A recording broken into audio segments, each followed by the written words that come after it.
Astrology is more than prediction. It's an invitation to evolve. What does Trump's chart have in store?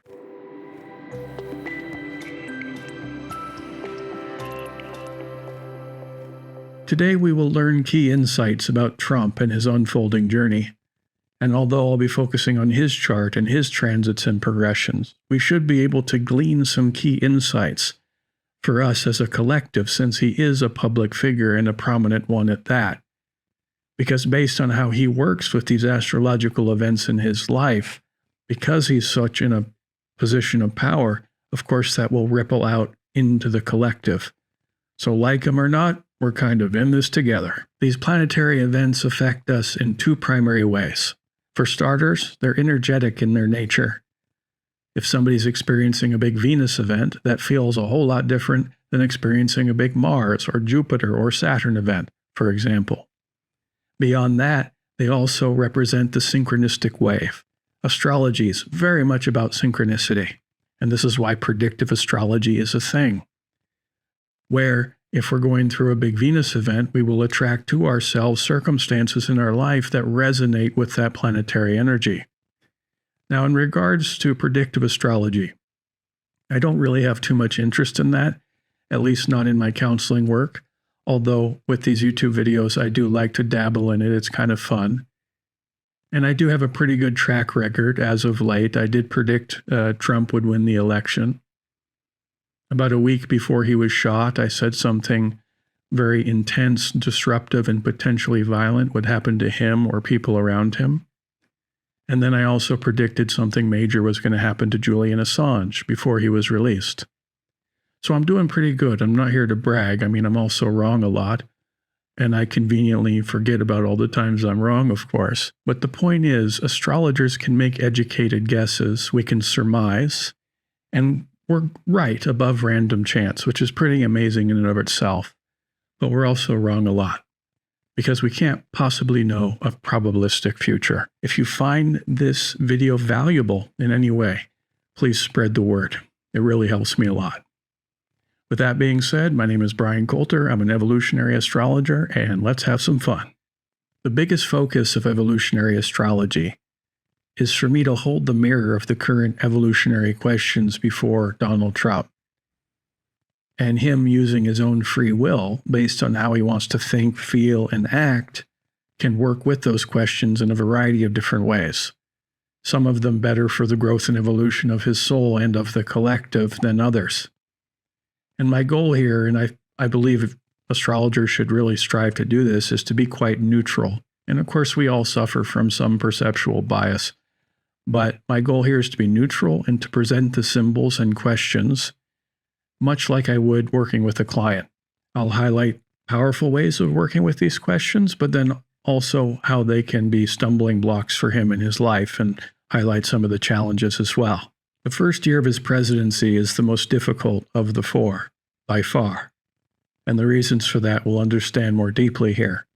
But before we dig in, I want to take a step back and look much more big picture, and start by looking at what's called the progressed sun. You can see it here on the screen under my mouse. The progressed sun represents one's evolving identity, evolving self-image, and evolving values. And it moves very slowly, only 1 degree per year. So in an average lifespan, the progressed sun will only go around 20% of your chart, or 1/5 of your chart, on average. So it's a slow mover. And it spends, therefore, around 30 years in a given sign or house on average. And back in 2016, big year for him, obviously, for reasons we know, but also astrologically, because the progressed sun did something very rare for him, which was changing sign and house basically at the same time. And not only that, it entered the first house right on what's called the ascendant of the chart, which is the most powerful location in anybody's chart. And, progressed sun spends, again, 30 years in a sign and house. So we're looking at 2 30-year cycles clicking into place at the same time on the most powerful location in his chart, the ascendant. This happened right around August of 2016. Now, this wasn't just a new book in his life. It was a mini reincarnation for him. In fact, most people will not experience anything near the level of magnitude or gravity in terms of astrological events as this one. Might experience this once every 5 or 6 lifetimes, progressed sun conjunct the ascendant. But for him, it changed sign and house. Like, this is an epochal shift. This feels very karmic for him. So progressed sun, evolving self-image and values, it changing sign and house suggests a very radical, powerful transformation in those categories for him.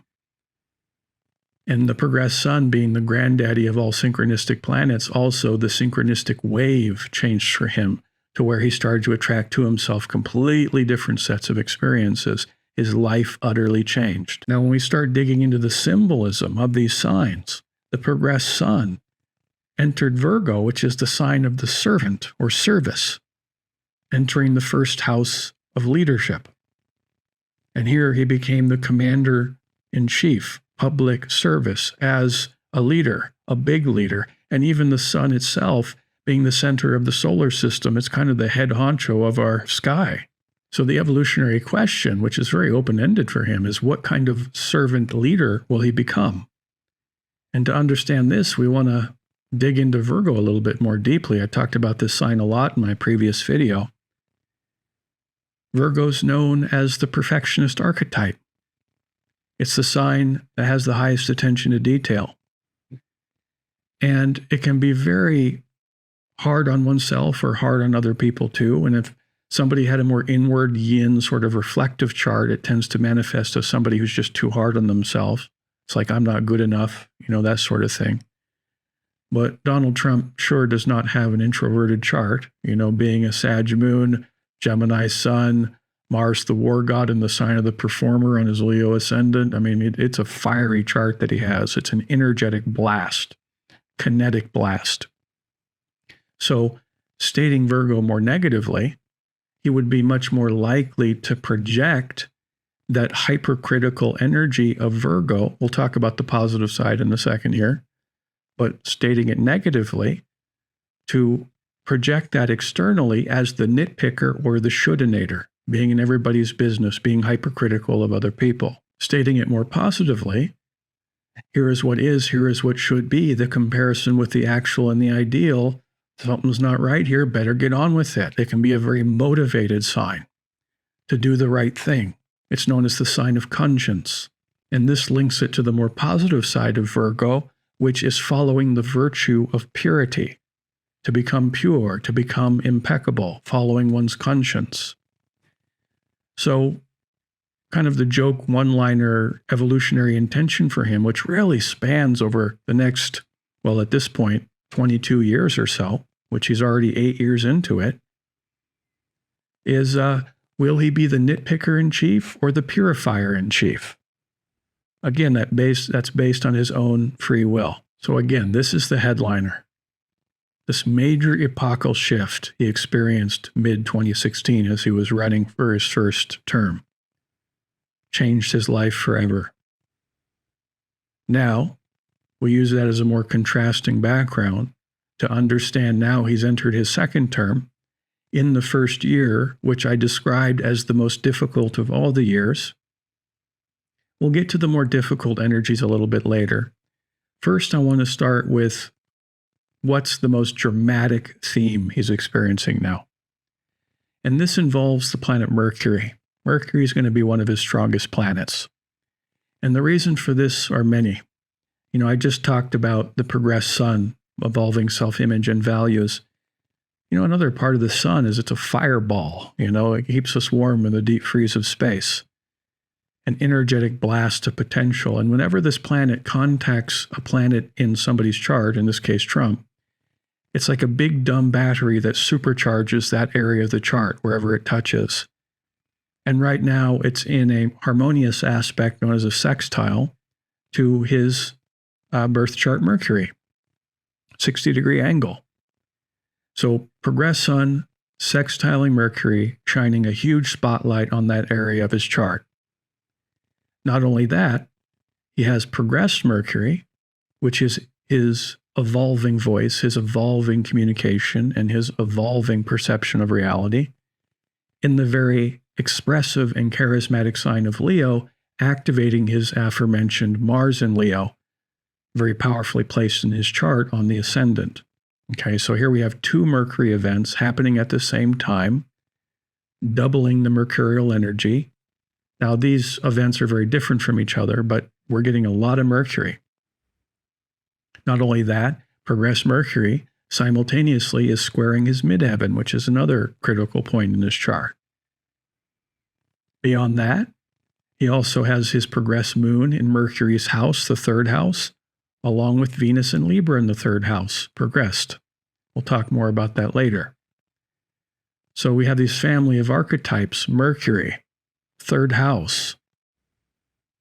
Mercury also rules Virgo, the sign that his progressed sun is in. The other sign Mercury rules is Gemini, and he's a Gemini on steroids. So my point is, even if your eyes are turned glassy, even if the family dog heard me would have heard Mercury, Mercury, Mercury, which is the point, the biggest theme. So what does Mercury feel like? Well, Mercury is the fastest planet in the solar system. It orbits the sun once every 88 days or so. So it represents sheer light speed or hyperdrive, where there's a very fast acceleration of events because it's the planet of learning. So he's going through a big time of data dump, data in, data out. The mailbox is flooded, the phone's going off the hook. Now, that's probably the case for all presidents, okay? But wow, he's 3 weeks into his presidency?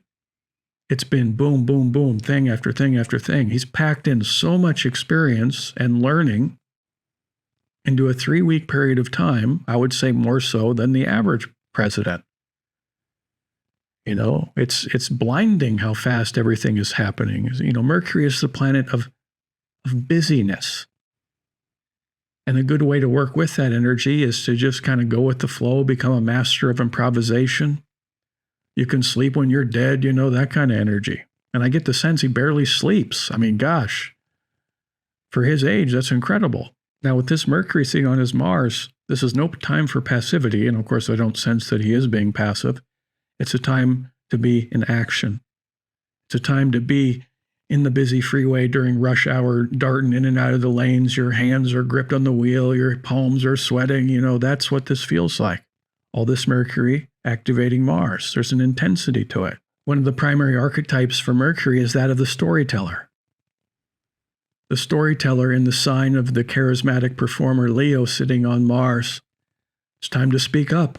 Get out the megaphone. This is advice I'd give to one of my clients if they were going through this event. It's time to speak up. It's time to face your fears, to evoke courage regarding communication and learning. If I was sitting with somebody, I'd say maybe you should try some public speaking, or I'd give metaphors like that to kind of, push the ball in the right direction. It's time to roar like a lion. That's Leo, the king of the beasts. So here we have this strong storyteller energy. And it's so interesting. It's, whether you like him or not, it's a bit of a captivating thing, the beginning of this presidency. I get the sense that it's almost like watching a reality TV show, where people are, eagerly anticipating in horror and dread or excitement for what's going to happen next. This is the energy of Mercury interacting with Mars, especially when it's in a very public context.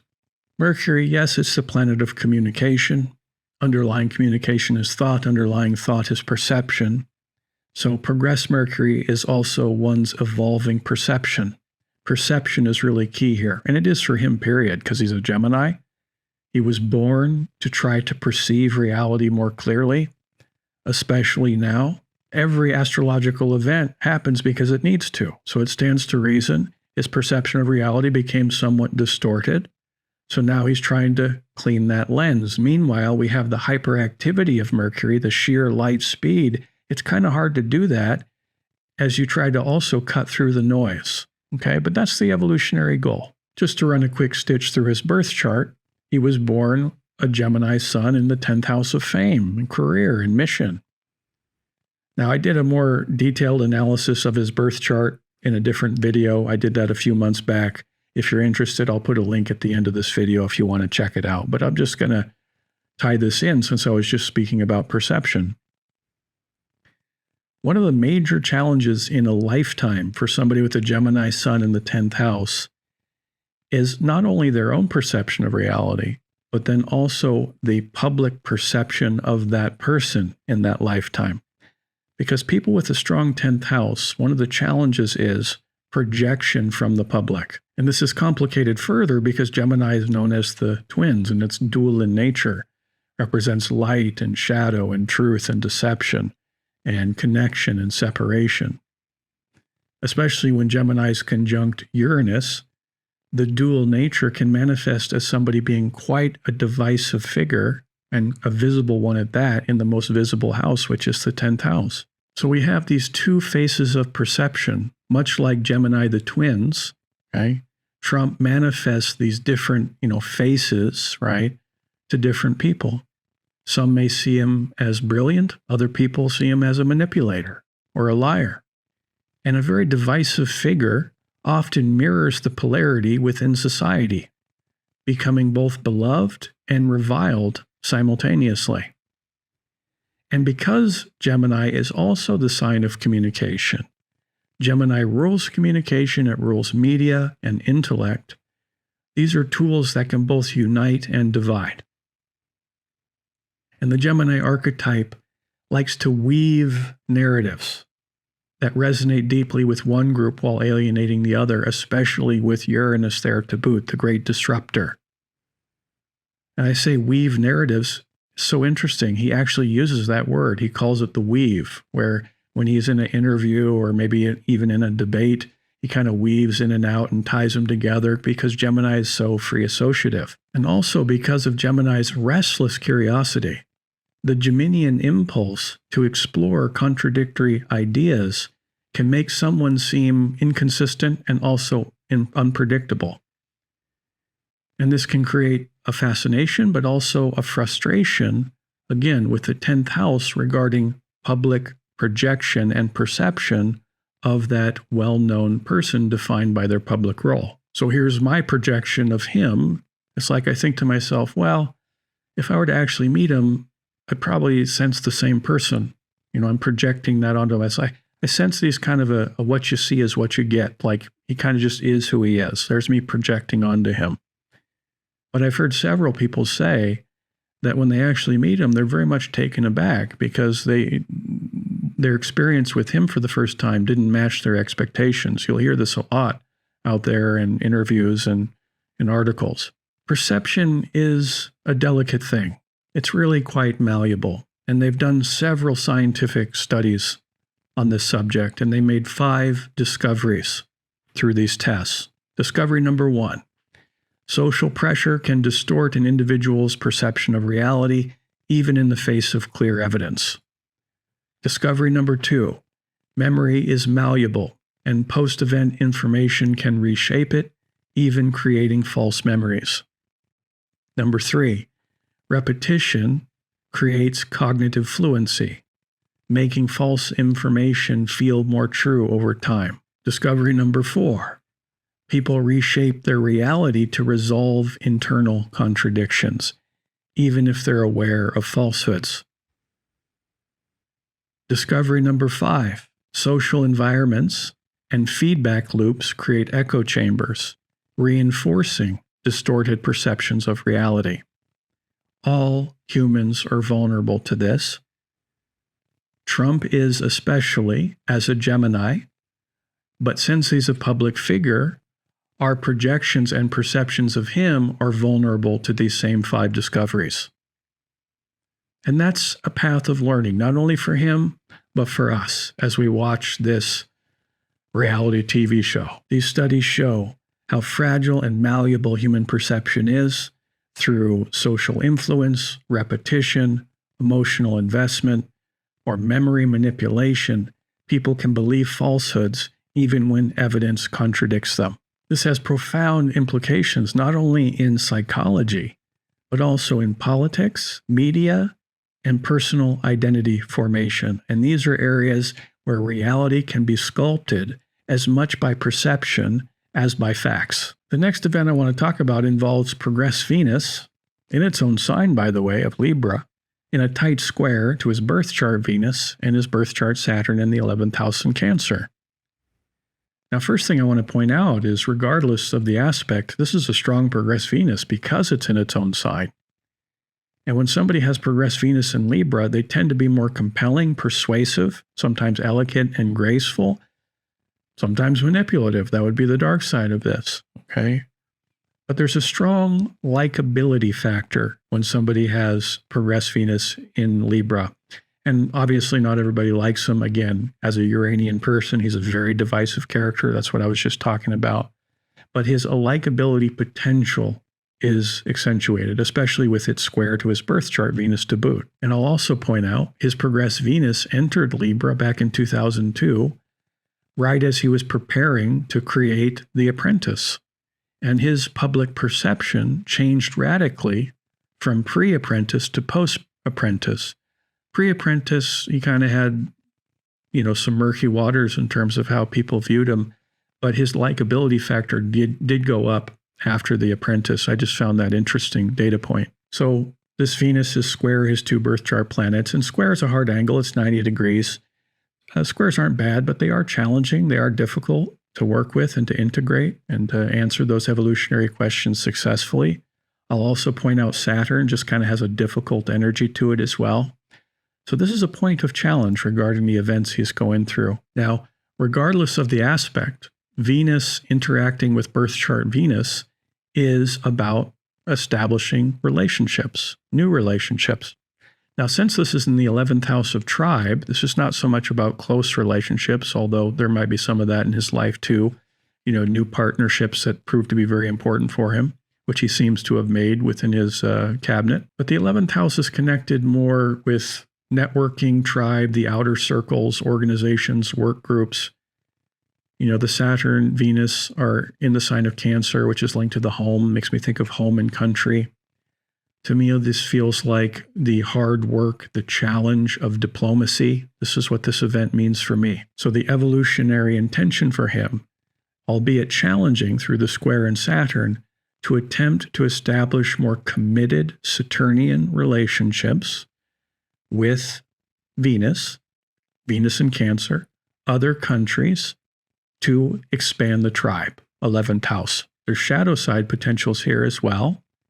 If he chooses to leverage the more manipulating side of Venus in Libra in the 3rd house, he could alienate people that the U.S. is already allied with. So the shadow side is a potential for, the deterioration of alliances when he didn't navigate those situations wisely. That's a strong potential during this event as well. Of all the houses, the 11th house has the strongest future orientation.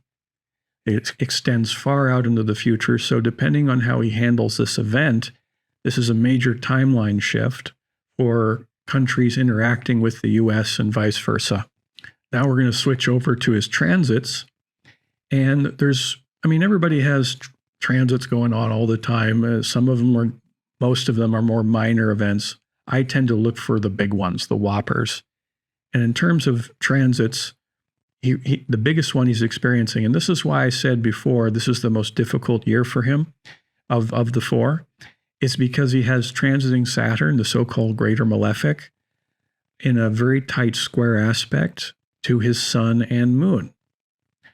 And even if Saturn was square just one of the luminaries, it would be a big Saturnian event. But here it's squaring both at the same time because he was born a full moon baby, actually during the lunar eclipse, which is pretty crazy to think about.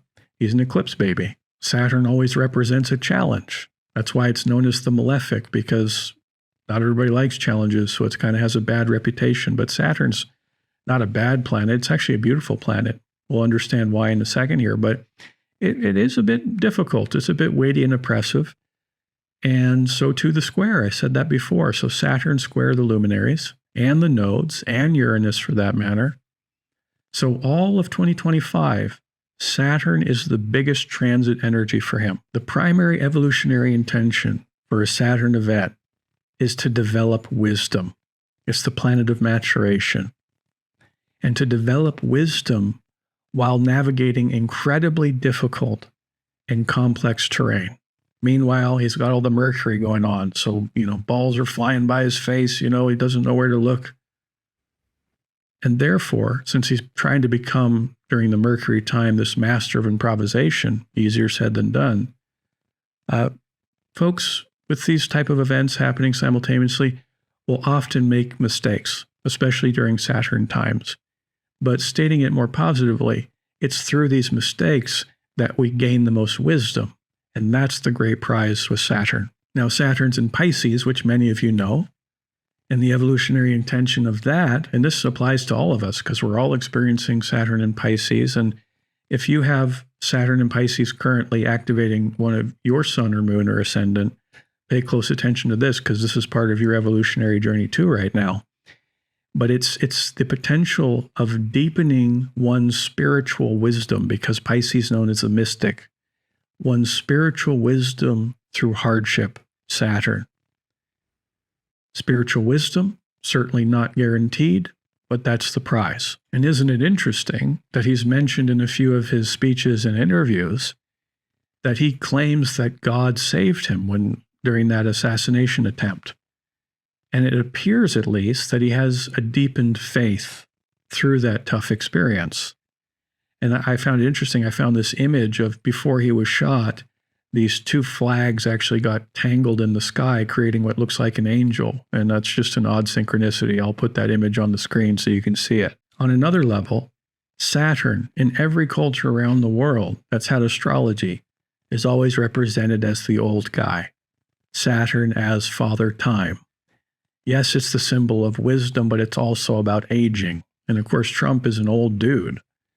So when there's, especially through hard aspects like a square, activating the sun and moon, Saturn tends to visibly age us.